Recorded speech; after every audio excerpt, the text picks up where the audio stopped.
Okay, hey, so after watching the other video, I wanted to add a couple of thoughts.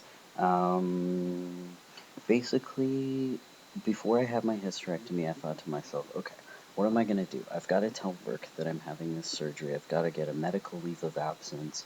Um, and I don't know what to tell them because, of course, I'm stealth at work, so I can't really tell them what I'm doing. So what did I do?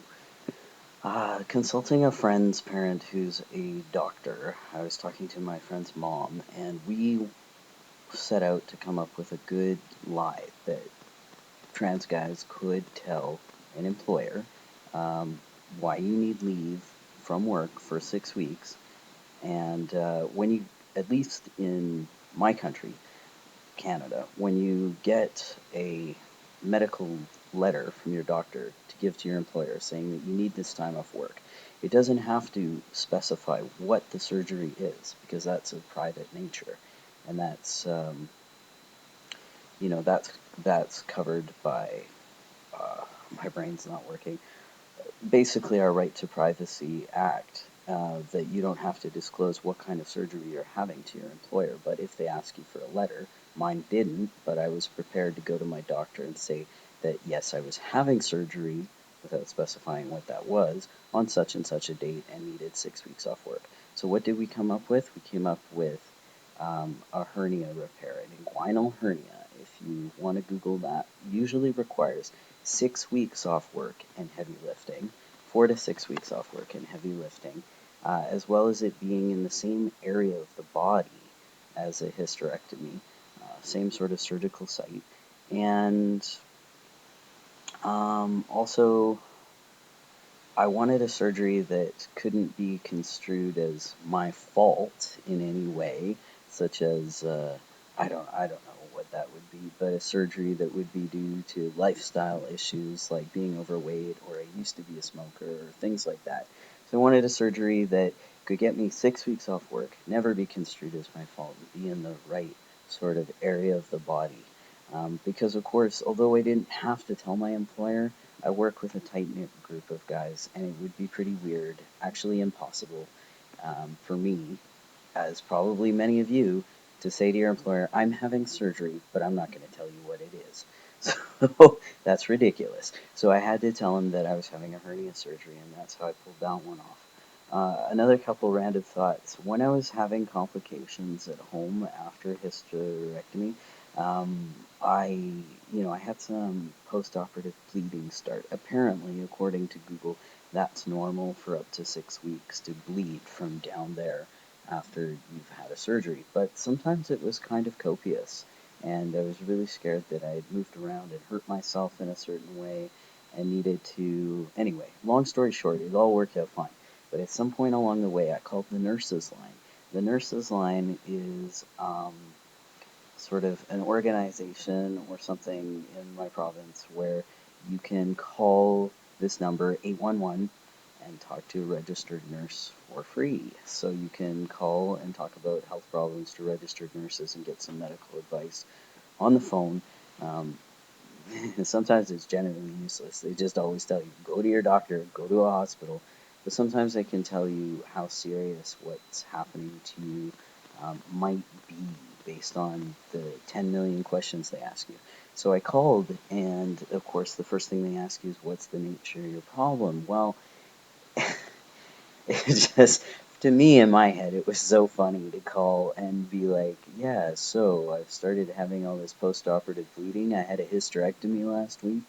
My low and booming voice over the phone, it wasn't really met with surprise, but I guess there was this awkward silence at one point. It was pretty funny. I thought it was kind of hilarious that I had to, of course, explain myself, like, yeah, I'm FDM, and so I've had a hysterectomy last week and blah blah blah. But it was kind of a funny experience calling for medical advice on the phone and being like, "What's the nature of your problem, sir?" Yes, well. And the third thing I wanted to talk about is when you have a hysterectomy. One thing that I thought was kind of cool is like, well, obviously you sign a consent form, and as one of the clauses on my consent form, it said the hospital that I had my surgery at gets to keep my organs and do whatever they want with them. research, whatever. They get to keep the tissues. They become the property of the hospital.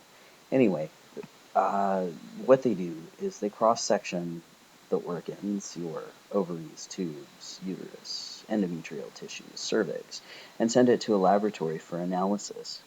A week after my hysterectomy, I think I was standing in my doctor's office when something came through the fax machine from the hospital. And the secretary said, "Do you want a copy of this?" And I said, "Yeah, actually, I really would." So I took it's like, be careful how nosy you are, how curious you are. Curiosity killed the cat, I guess. I read my lab pathology report that had come through the office, and being a student of biology, didn't have any trouble with it except for this one word, mature teratoma. I guess that's 2 words. Anyway, I was like, what is that? Well, it's a type of tumor. Uh, 97% of the time is benign, but nevertheless, it's a type of ovarian tumor that apparently I had when they cross-sectioned my left ovary.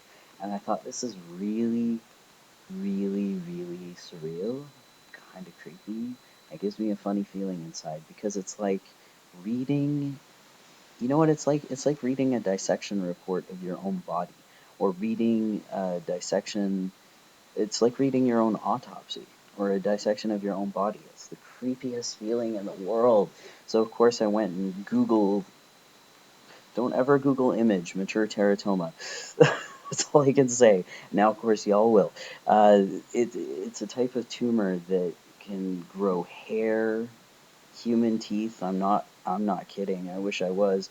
Or its own thyroid tissue. It's a remarkably hardy little tumor that can differentiate from multi-potential cell tissue in your oocytes and your ovaries. And I swear to God, maybe I'll throw a disclaimer up on this video. It was the grossest fucking thing I'd ever heard of. And I'm super glad that those organs are out of me, and that if at this stage, my surgeon didn't really tell me about all that afterwards. All he said is, "Hey, did you ever have pain? Did you ever have really, really painful periods when you were growing up? Because you had a whole bunch of exploded dermoid cysts all over your ovaries and your tubes and everything like that." And that's a creepy feeling to never have that stuff diagnosed and just know that all that pain and all that shit I went through was due to like a really real health problem when I was a teenager that I was either too ashamed to go to the doctor about or didn't deal with properly. And these type of cancers run in my family too.